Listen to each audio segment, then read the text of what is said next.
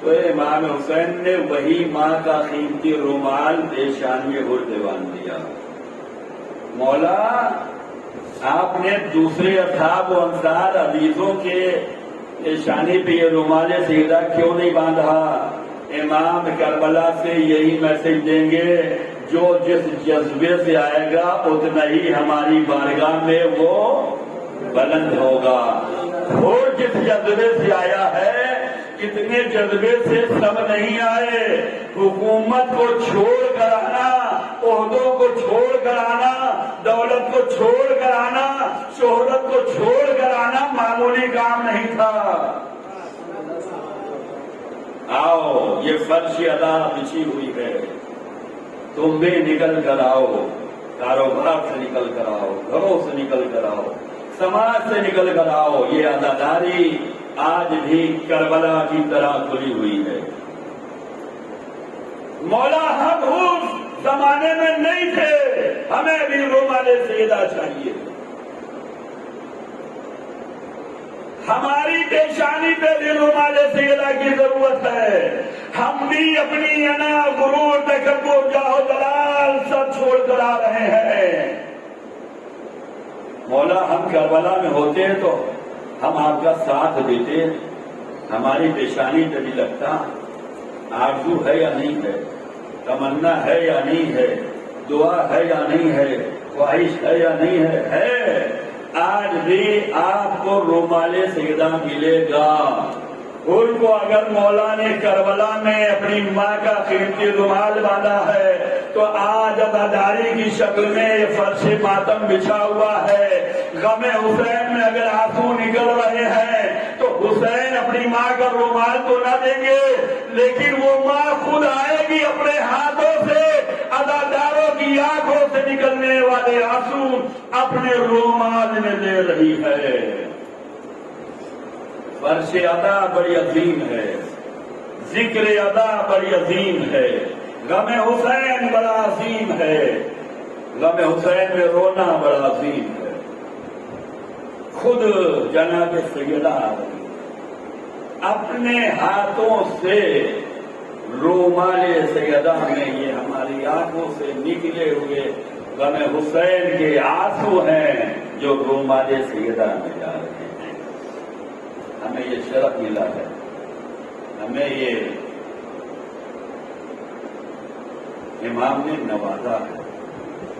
عزیزان گرامی، اس کربلا کو یاد ہے، بڑی قربانیاں دی ہیں۔ بس جو جتنا امتحان دیا حسین کی بارگاہ میں، حسین نے سب کو جو ہے بلند کیا۔ ہر پیغام کربلا سے ملے گا، اور نکل کر آ رہا ہے تو حسین اسے سینے سے لگا رہے ہیں، سینے سے لگا رہے ہیں۔ اور ہر ایک کی تمنا یہ ہے کہ میرا بیٹا اہل بیت کے راہ پہ ثابت قدم رہے، میرا بیٹا در اہل بیت سے وابستہ رہے۔ حر میں آنے کے بعد مولا حسین سے یہی کہا، مولا میرے لال کو مقتل میں جانے کی اجازت دے دیجیے تاکہ میں مطمئن دنیا سے جاؤں کہ میرا بیٹا اہل بیت کی راہ پہ قربان ہوا ہے، گمراہ نہیں ہوا ہے۔ اسے دولت، حکومت، شہرت، پیسے، جاؤ جلال اسے نہیں روک سکے، اسے در اہل بیت ملا ہے تاکہ میں مطمئن رہوں۔ یہ ہمیں جذبہ لینا ہے، حوصلہ لینا ہے کہ ہم بھی در اہل بیت کے ثابت قدم رہیں اور ہماری اولاد بھی ثابت قدم رہے۔ ان اولادوں کو حوصلہ دینا ہے، ان کو بیدار رکھنا۔ امام کتنا چاہتے ہیں، امام کے در پہ آؤ، امام چاہتے ہیں۔ اور آیا کا مولا میرے لال کو، امام نے فرمایا ہو تمہارا مولا بہت شرمندہ ہے۔ جب دشمن بن کے آئے تھے تو ہم نے تمہیں پانی پلایا تھا، سیراب کیا تھا، تمہارے جانوروں کو بھی پانی پلایا، آج تم محب بن کر آئے ہو، جانثار بن کے آئے ہو، مددگار بن کے آئے ہو۔ امام شرمندہ ہے، پانی نہیں ہے جو تمہیں پلا سکے۔ انہوں نے کہا مولا تڑپائیے نا، مولا ہماری وجہ سے، مولا اجازت دے دیجئے، میرے ساتھ میرا بیٹا آیا ہے، غلام آیا ہے، بھائی آیا ہے، میرے لال کو بندے کی اجازت دے دو۔ مولا نے اجازت دی۔ بیٹا جس فوج سے نکل کر آیا تھا اسی فوج پر حملہ کرتا ہے۔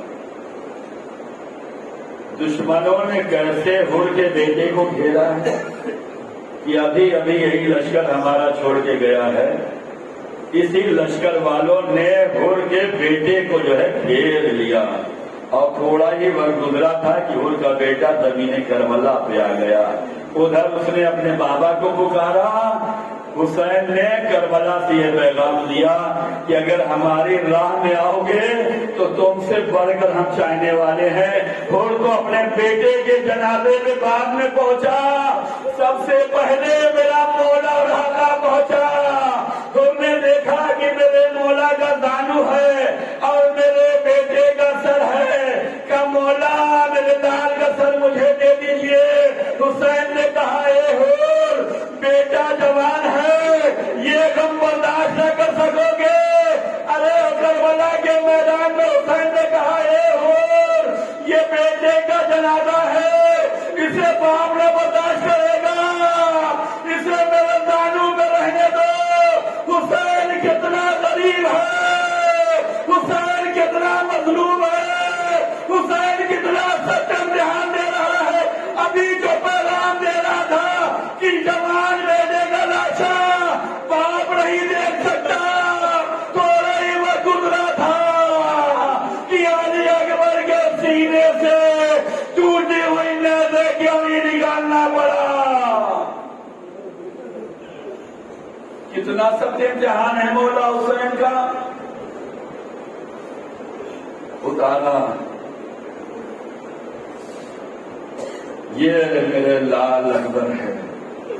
اداداروں، مولا حسین نے کربلا کے میدان میں لاشیں اٹھائے ہیں، لیکن ہر لاش اٹھانے کا انداز وہاں کا الگ ہے۔